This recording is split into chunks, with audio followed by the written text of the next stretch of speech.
পাণ্ডবেশ্বরের BJP প্রার্থী জিতেন্দ্র তিওয়ারির বিরুদ্ধে অভিযোগ। পাণ্ডবেশ্বরের বিজেপি প্রার্থীর বিরুদ্ধে অভিযোগ তৃণমূলের বিজেপি প্রার্থী জিতেন্দ্র তিওয়ারির বিরুদ্ধে অভিযোগ নির্বাচন কমিশনে।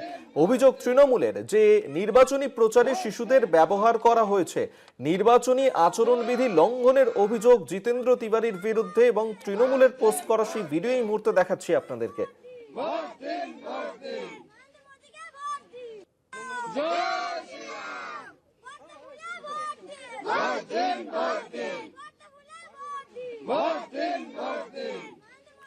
সেই ভিডিও এই মুহূর্তে দেখাচ্ছি আপনাদেরকে, যে ভিডিও তৃণমূলের তরফ থেকে পোস্ট করা হয়েছে এবং সেখানেই যেমনটা দেখা যাচ্ছে যে জিতেন্দ্র তিওয়ারি তিনি শিশুদেরকে নিয়ে নির্বাচনী প্রচার করছেন এবং এই নিয়েই কিন্তু অভিযোগ করছে তৃণমূল। সত্যসুন্দর ভট্টাচার্য আমাদের সঙ্গে টেলিফোনে রয়েছেন প্রতিনিধি, আরো বিস্তারিত জানাবেন। সত্য, নির্বাচনী প্রচারে কেন শিশুদেরকে ব্যবহার করা হচ্ছে?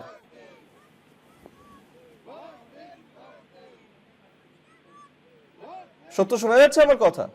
দেখো, যেটা অভিযোগ এসেছে সেটা হলো পাণ্ডবেশ্বর বিধানসভার বিজেপি প্রার্থী জিতেন্দ্র তিওয়ারি, তার বিরুদ্ধে তৃণমূল কংগ্রেস মুখ্য নির্বাচনী আধিকারিককে অভিযোগ জানিয়েছে এবং অভিযোগটা সরাসরি আদর্শ আচরণবিধি ভঙ্গের অভিযোগ।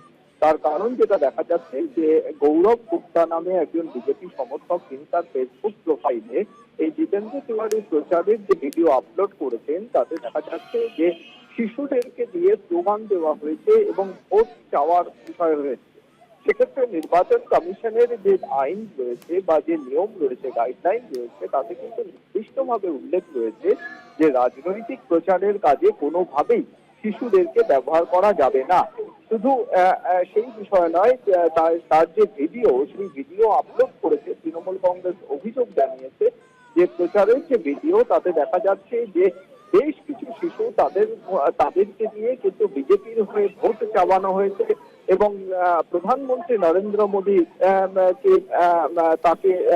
তাকে সামনে রেখে বিজেপি যে ভোটের প্রচার করছে তাতে কিন্তু পাণ্ডবেশ্বরের বিজেপি প্রার্থী এই জিতেন্দ্র তিওয়ারির বিরুদ্ধে কিন্তু মডেল কোড অফ কন্ডাক্ট অর্থাৎ আদর্শ আচরণবিধি ভঙ্গের অভিযোগ নিয়ে এসেছে তৃণমূল কংগ্রেস এবং এই ব্যাপারে নির্বাচন কমিশনের যে পদক্ষেপ, সেই পদক্ষেপের দাবিও জানানো হয়েছে তৃণমূল কংগ্রেসের এই অভিযোগ।